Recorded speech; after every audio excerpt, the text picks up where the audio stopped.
할렐루야. 여러분 반갑습니다. 5개월 만에 여러분들 만나게 되었습니다. 참 반갑습니다. 저는 이제 미국 생활을 정리하고 봤습니다. 더 이상 갈 데가 없습니다. 제가 있을 곳은 우리 교회가 되었습니다. 저희 사택도 교회 2층에 있습니다. 정말 교회가 저의 집이 되었습니다. 할렐루야. 우리 담임 목사님께서 병중에 계신 이 중요한 때에 제가 할 것은 무엇일까 생각해 보니 주님 앞에 더 엎드리는 것뿐이라는 생각이 들었습니다. 우리 목사님의 회복을 위해 날마다 기도해 주시고, 그리고 부족한 제가 담임 목사님의 이 귀한 믿음의 유산을 잘 배워갈 수 있도록 함께 기도해 주시기를 부탁합니다. 여러분 추석 명절은 어떻게 잘 보내셨습니까? 이번 연휴는 짧은 연휴라고 들었는데요, 주의를 지키기 위해 시간 맞춰 잘 오셨습니다. 대부분 다 오신 것 같은데요, 우리 하나님의 자녀들에게 참된 명절은 주일날 교회 와서 예배 드리는 것인 줄로 믿습니다. 우리는 예배 중에 하나님을 만납니다. 예배하는 중에 내 영혼이 참된 안식을 누립니다. 예배하는 중에 나의 문제가 해결받습니다. 예배 중에 병겁침도 받습니다. 예배 중에 답답한 마음이 뻥 뚫리게 되는 역사가 일어납니다. 예배 중에 세상에서는 들을 수 없는 거룩하신 하나님의 음성을 듣습니다. 예배를 통해 내 존재의 참 의미를 깨닫게 되고, 참된 기쁨이 어디에 있는지 예배를 통해서 발견하게 되는 것입니다. 이 모든 신령한 좋은 것들이 예배를 드리는 중에 성령께서 우리 마음에 부어 주시는 것입니다. 그래서 여러분, 예배는 하나님께서 구원 이후에 하나님의 자녀들에게 주시는 최고의 선물입니다. 할렐루야. 예배는 하나님을 위한 것이 아닙니다. 예배는 우리를 위한 것입니다. 우리에게 주신 가장 복된 선물입니다. 오늘도 예배를 통하여 문제가 해결되고, 여러분 답답한 마음이 있다면 참 평안을 얻게 되고 기쁨이 샘솟는 시간이 되시기를 주님의 이름으로 축원합니다. 아멘. 지난 주일 우리는 믿음의 조상 아브라함의 순종에 대한 말씀을 들었습니다. 오늘은 그 두 번째 시간인데요, 여러분 지난주에 보았듯이 아브라함은 하나님의 말씀에 순종하여 본토 친척 아버지 집을 떠났습니다. 그리고 하나님께서 아직 보여주신 것이 아니라 보여줄 약속의 땅으로 갔습니다.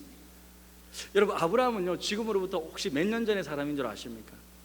지금으로부터 4,000년 전의 사람입니다. 정확하게 4,160년 연도를 계산하는데요, 그 전 사람입니다. 여러분 역사를 좀 시대를 구분해 보면 아브라함은요, 초기 청동기 시대의 사람입니다. 여러분 청동기 시대라는 것은 철저히 부족 사회, 이 시족 사회입니다. 가족을 떠나서는 살아남기 힘든 사회였습니다. 그런데 아브라함은 말씀에 순종하여 떠났던 것입니다. 여러분들은 아브라함을 잘 알고 있을 것입니다. 설교 말씀을 통해서도 많이 들었을 것이고, 성경 공부도 많이 했을 것입니다. 그런데 여러분, 우리가 분명히 알아야 할 것은 아브라함은 단순히 성경 속에 나와 있는 그냥 믿음 좋은 사람 중에 한 사람이 아니라는 것입니다. 그의 타이틀은 믿음의 조상입니다. 우리 모든 믿는 자들이 따를 수 있는 첫 번째 본이 되는 조상이 바로 아브라함입니다. 여러분 구약 성경을 통틀어서 구약 성경 속에서 가장 중요한 사람 두 사람을 뽑는다면 누구를 뽑겠습니까? 당연히 아브라함. 누구를 뽑겠습니까? 이 구약 성경이라는 것은 항상 신약 성경의 빛을 비추어서 우리가 해석하지 않습니까? 신약 성경의 첫 번째 책이 뭐죠? 마태복음 1장 1절은 이렇게 말씀하고 있습니다. 화면 좀 보여주시겠습니까? 같이 한번 읽어볼까요? 시작. 아브라함과 다윗의 자손 예수 그리스도의 계보라. 신약 성경의 첫 번째 단어가 바로 뭐죠? 아브라함입니다. 두 번째 단어가 다윗입니다. 아브라함과 다윗, 이 두 사람은 구약 성경 전체를 관통하는 가장 중요한 구약 성경의 두 인물입니다. 그 중에서도 아브라함은 첫 번째로 소개된 믿음의 조상이죠. 쉽게 말해서 한마디로 이분은 너무 중요한 분이라는 거죠. 그래서 성경은 창세기 11장에서부터 11장 마지막부터 시작해서 25장까지 무려 15장을 할애하면서 아브라함의 신앙과 삶의 모습을 자세하게 그리고 있습니다. 그럼 여러분, 어떻게 아브라함은 믿음의 조상이 되었습니까? 성경은 그가 본토 친척 아버지 집을 떠났다고 말씀합니다. 여러분, 여기서 본토 친척 아버지 집 어디일까요? 원래 아브라함의 조상들이 어디서 살았습니까? 갈대아 우르라는 지역에 살았어요. 여러분, 갈대아 우르라는 지역은 당시 최고의 문명이 발달한 곳입니다. 여러분, 조금 제가 이제 세계사 시간을 가져야 되는데, 여러분, 우리가 학창 시절에 뭐 세계 문명 4대 발상지 뭐 이런 거 배우지 않습니까?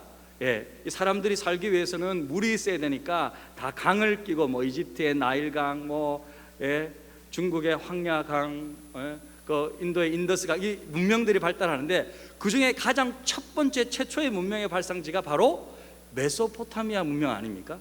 예, 여러분, 뭐 메소포타미아 문명이라 가지고 굉장히 뭐 어려운 단어로 생각하는데, 이 메소라는 단어는 메조라는 단어에 사이라는 뜻이죠. 그래서 보통 메조 소프라노 하면, 그죠?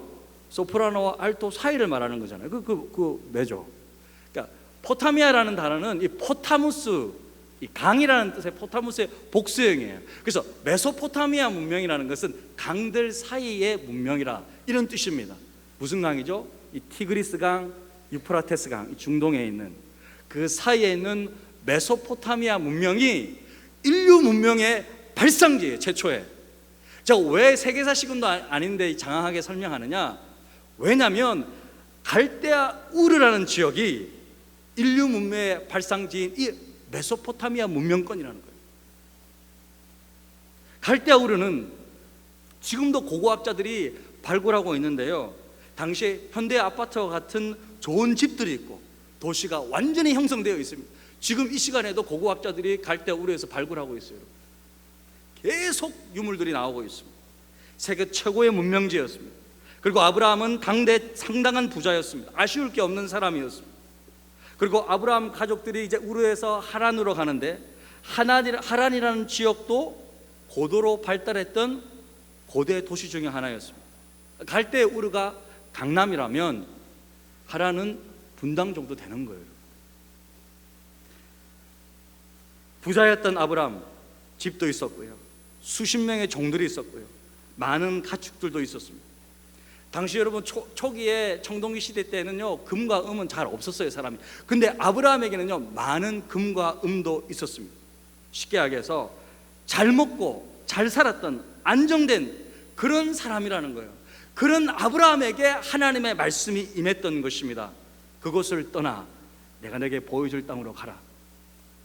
당황했을 것입니다. 황당했을 것입니다. 그리고 지시한 땅은 다름 아닌 전혀 가보지도 않은 가나안 땅이라는 땅인데, 그곳에서 아브라함은 집도 없고 아는 사람 한 명도 없는 상태에서 장막을 치고 생활하기 시작합니다. 여러분, 장막이 뭐죠? 텐트잖아요. 텐트 생활을 하는 거예요. 여러분, 이것은 마치 서울의 좋은 아파트에서 부유하게 살고 있는 어떤 사람에게 하나님께서 여기를 떠나 내가 너에게 지시할 저 외딴 시골에 가서 텐트 치고 지내거라, 지금 이렇게 말씀하시는 거예요. 그럼 여러분 어떻게 반응하시겠습니까? 하나님, 얼마 동안요? 서울 집은 팔아야 하나요?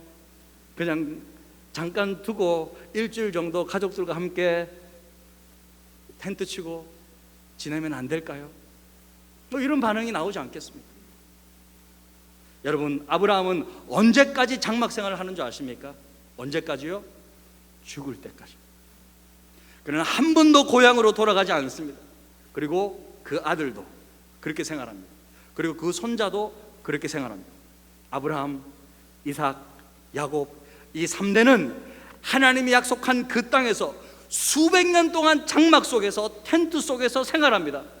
중독의 뜨거운 햇살이 퍼붓는 그 장막 속에서, 일평생 먼지가 펄펄 나는 그 텐트 속에서 아브라함, 이삭, 야곱 그 3대는 평생토록 외국인으로 살면서 하나님의 말씀에 순종하며 그 땅을 떠나지 않습니다. 수백 년 동안 하나님이 그곳에 있으라고 했다고. 여러분, 다른 것들은 다 제외하더라도 그 부자들이 그들의 터전을 다 버리고 하나님의 말씀에 순종하여 수백 년 동안 집도 없이 장막에서 살면서 죽음을 맞이한 그들의 일생만 보아도 감히 함부로 우리 믿음의 조상들의 삶을 평가할 수 없을 것입니다. 그래서 하나님은 어떻습니까? 늘 아브라함, 이삭, 야곱의 하나님이심을 자랑스럽게 여기는 거예요. 하나님은 자신을 소개할 때 나는 너희 조상 아브라함, 이삭, 야곱의 하나님이다, 이렇게 자신을 소개하는 것을 기뻐하시는 것입니다. 여러분, 우리의 삶도 이처럼 일평생 순종의 삶이 되기를 축원합니다. 그러면 우리 하나님께서 여러분의 하나님이 되심을 자랑스럽게 여길 것입니다. 나는 누구누구의 하나님이다. 우리 한번 자기의 이름을 한번 넣어서 한번 말해볼까요? 나는 당신 성의 하나님이다. 자랑스럽게 여기신 것입니다. 그렇게 순종하고 떠났던 아브라함에게 오늘 본문 말씀을 보면요, 좀 아쉬운 일이 발생했습니다. 자기와 함께 고향을 떠나왔던 유일한 친족이었던 누구죠? 롯이 그를 떠나게 된 거예요. 아브라함의 가축의 목자와 롯의 가축의 목자가 함께 있기에는 충분하지 못한 공간 때문에 다툼이 일어났는데 아브라함의 제안으로 어쩔 수 없이 롯을 보내게 된 상황이었습니다. 비록 어쩔 수 없는 상황이었지만 유일한 친족이었던 롯이 떠나자 아브라함은 마음이 힘들었습니다. 하나님께서 자손을 주시겠다고 말씀하셨는데 자기한테는 가망이 없는 것 같고, 아브라함은 그 자손이 자신의 조카 롯이 아닐까 그렇게 생각하고 있었어요. 그래서 그런지 아브라함은 롯을 특별하게 생각합니다. 땅을 나눌 때에도 롯에게 먼저 선택권을 주지 않습니까? 롯에게 네가 좌하면 내가 우하고 네가 우하면 내가 좌하리라. 그리고 여러분, 창세기 14장에 보면 롯이 그 지역 왕들에게 공격당하고 납치를 당합니다. 그때에도 아브라함은 자신의 종들을 데리고 끝까지 쫓아가서 롯을 다시 구출해 옵니다. 그리고 여러분, 오늘 말씀 18절에 보면 아브라함이 갑자기 헤브론이라는 지역으로 가는데요, 헤브론으로 장막을 옮기는데요, 여러분 그 이유가 무엇인지 아십니까? 사실은 이건 조금 학자들의 도움을 받아야 되는데, 여러분 헤브론이라는 곳은 산지입니다. 헤브론 산 꼭대기에 가면 롯이 갔던 그 소돔 지역을 볼 수 있는 거예요. 조카 롯을 볼 수 있는 거예요. 그래서 그를 보기 위해 옮겨간 것입니다. 자식이 없는 아브라함에게 조카 롯은 마치 자식과도 같았습니다. 롯을 지금 떠나보내는 것도 자식과 같은 롯과는 절대 싸워서는 안 된다는 것 때문에 어쩔 수 없이 보내는 것이었습니다. 이렇게 유일한 친족을 떠나보내고 공허한 상태에 있는 아브라함에게 하나님께서 찾아오셨습니다. 그리고 말씀하십니다. 아브라함아, 너 눈을 크게 떠서 북쪽과 남쪽, 동쪽과 서쪽을 바라보거라. 내 눈에 보이는 이 모든 땅을 너와 내 자손에게 영원토록 주겠다. 그리고 내 자손을 땅에 먼지처럼 많게 하겠다. 만약에 어떤 사람이 땅에 먼지를 셀 수 있거든 너의 자손도 셀 수 있을 것이다. 여러분, 이것은 좀 반어법이죠. 땅에 먼지를 셀 수 있는 사람이 있습니까? 없습니까? 없습니다. 없지요. 그처럼 내 자손이 너무 많아서 셀 수 없을 것이다라는 것입니다. 하나님께서 이렇게 반어법을 쓰시는 이유는 반드시 그렇게 하시겠다는 강조의 표현입니다. 이처럼 하나님은 아브라함에게 이 약속, 이 비전을 주실 때 이 시각적으로 보여주시는 거죠. 비전이라는 이 단어는 여러분 죄송합니다, 영어를 써야 되는데 visualize라는 단어에서 동사형에서 왔습니다. 이 단어의 원래 뜻은 마음속에 그려보다, 상상하다라는 뜻이에요. 비전이라는 단어는 보는 걸 말하는 거예요. 그려보다, 상상하다라는 거예요. 하나님께서 아브라함에게 어떻게 상상하게 만듭니까? 어떻게 마음속에 비전의 불꽃을 심어주십니까? 오늘 말씀에 보니까 땅의 티끌처럼 먼지 수만큼 많게 해주겠다. 먼지를 보여주셨죠. 그리고 이제 쭉 가보면 어떻습니까? 하나님께서는 아브라함 이끌고 바닷가로 가시잖아요. 바닷가에 있는 그 수많은 모래를 보여주시면서 바다를 바라보라, 바닷가를 봐라. 너 자손이 네 모래알처럼 셀 수 없이 많게 할 것이다. 또한 하나님께서는 아브라함을 그저 밤하늘을 바라보게 하시죠. 중동의 그 청명한 밤하늘을 바라보게 하시면서 하늘의 별을 보라. 셀 수 있니? 못 세겠는데요. 내 자손이 이와 같을 것이다. 이처럼 하나님은 우리에게 비전을 주실 때 그 비전을 우리의 마음속에 그려볼 수 있도록, 우리 가슴 속에 비전의 불이 타오를 수 있도록 선명하게 보여주시는 것입니다. 할렐루야. 그게 비전입니다. 저는 우리 그 지구촌 순복음교회, 지구촌 순복음교회, 우리 교회의 비전, 온 지구촌에 복음 전하는 것이 우리의 비전이 아닙니까? 할렐루야. 그래서 우리 교회는 이 지구본을 교회 지붕에 올려두고 온 사람에게 보여주고 있구나, 시각적으로 보여주고 있는 거예요. 실은 여러분, 제가 지구본을 원래 좋아했습니다. 그래서 저희 아내도 뭐 알겠지만 저 미국에 있는 저 원래 연구실에 책장 위에 지구본을 항상 올려두었어요. 이 지붕에 올려두는 것처럼 높은 곳에 저도 지구본을 딱 올려두고 그것을 한 번씩 봅니다. 전 세계에 복음을 전해야지. 저도 그렇게 생각하면서 기도하거든요. 그런데 여러분들은 지구본을 교회 건물 위에 밤에도 보니까 환하게 이렇게 불이 비쳐가지고 보이더라고요. 와, 우리 교회 너무 멋있다. 여러분 대단하십니다. 여러분, 교회 지구본을 볼 때마다 잠깐이지만 온 세상을 마음에 품고 세계 복음화를 위해 기도하시길 바랍니다. 아브라함은 하나님이 그렇게 보여주실 때마다 그 약속을 믿었다는 거예요. 그것도 자식이 한 명도 없는 상황 속에서 아브라함은 믿었습니다. 여러분, 자식이 단 한 명도 없는 상황에서 셀 수 없는 자손을 주시겠다는 그 약속을 믿었다는 거예요. 자기 땅 하나 없는 외국인으로서 지금 텐트를 치고 살고 있는 그 상황에서 야, 동서남북을 바라봐, 이 모든 땅을 너에게 줄게 라는 그 약속도 믿었다는 거예요. 이 믿음은 순종으로 이어집니다. 18장에 가보면 거기서 여호와를 위하여 제단을 쌓았더라. 아브라함은 이 하나님의 약속을, 말씀을 믿고 여호와 하나님을 위하여 제단을 쌓습니다. 약속을 주신 하나님께 감사하며 그는 하나님을 예배하고 있는 거예요. 여러분, 실제로 이 약속들이 이루어집니까? 예? 지금 땅과 자손에 대한 약속인데, 여러분 땅만 한번 보시겠습니다. 그냥 땅만 보면, 땅을 생각해 보면 지금 그 약속 이후에 지금 4,000년이 지났거든요. 여전히 그 땅은, 그 가나안 땅은 누가 지금 지배하고 있죠? 이스라엘이 차지하고 있습니다. 2000년 동안 나라를 잃었던 이스라엘, 1948년도에 독립하여 지금 그 가나안 땅을 차지하고 있습니다. 그리고 자녀를 생각해 보면, 육신의 자녀로 생각하면 그때는 이삭 딱 한 사람이었지만 그 후에 수많은 이스라엘 자손들이 태어나죠. 그 자손 중에서, 그 유다의 자손 중에서 누가 나옵니까? 예수 그리스도가 탄생하시고 이제 예수 그리스도를 구주로 믿는 이 세상에 수많은 성도들이 있게 된 것이죠. 셀 수 없이 수많은 자녀들이 있을 것이라는 그 약속은 바로 예수를 믿는 온 세상의 모든 성도들을 말하는 거예요. 그 성도들의 숫자가 지금 얼마나 많이 있습니까? 여러분, 갈라디아서 3장 7절 보시면요, 한번 좀 보시겠습니까? 그런즉 믿음으로 말미암는 자들은 아브라함의 자손인 줄 알지어다. 할렐루야.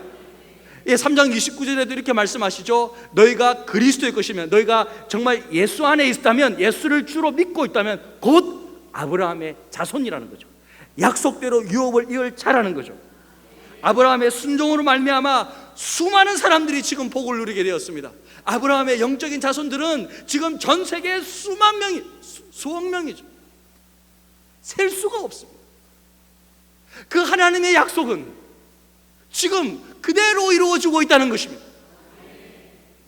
그래서 여러분, 여러분의 순종으로 말미암아, 우리의 순종으로 말미암아, 우리의 교회의 순종으로 말미암아 동일하게 아마 수많은 사람들의 복을 누리게 될 것입니다.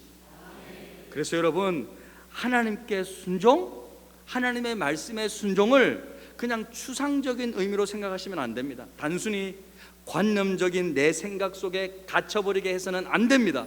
실제 삶이 되어야 합니다. 마지막으로 이 그림을 한번 잠깐 보시겠습니까? 예, 여러분 이 내비게이터 선교단체에서 나오는 여러분 수레바퀴 기회와 그림인데요. 이 수레바퀴 기회와 그림은 그리스도인의 신앙생활을 설명할 때 아주 좋은 대화인데요. 중간에 중심 되신 그리스도, 말씀, 기도, 교제 증거되어 있고, 그 다음에 이 수레바퀴의 태의 기능이 뭐죠? 태에 뭐라고 되어 있습니까? 그리스도인의 순종하는 생활이라고 되어 있습니다. 예, 수레바퀴의 태라는 거죠. 여러분, 자동차를 한번 생각해 보면 믿음이 자동차의 엔진이라면 순종은 자동차의 어디요? 타이어에 해당돼요. 아무리 엔진이 좋고 바디가 좋다고 하더라도, 제 아무리 최고급 자동차고 하더라도 타이어에 바람이 빠져 있으면 움직일 수가 없습니다. 제가 미국에 있는 우리 교회 성도 중에 한 명이 제 자동차 타이어를 바꿔야 되나 말아야 되나 그 전문 정비를 하는 친구라서 자동차를 가져갔습니다. 목사님, 이 타이어가 한 3개월 정도 남았는데 그래도 바꾸시죠. 왜? 3개월 뒤에 바꾸면 되잖아. 아닙니다. 타이어는 생명과 같습니다. 그러면서 이런 말을 하더라고요. 제 아무리 고급차라 하더라도 땅에 닿는 것은 타이어뿐입니다. 생각해, 맞네. 그래서 직원가로 이렇게 해주더라고. 그러면 하자. 그래서 이렇게 바꿨는데, 여러분, 제 아무리 고급 자동차가 하더라도 땅에 닿고 가는 것은 타이어밖에 없어요. 교회 어떤 성도가 아무리 능력이 있고 재력이 많고 심지어 큰 믿음이 있다고 할지라도 순종하지 않으면 1m도 나갈 수 없다는 거예요.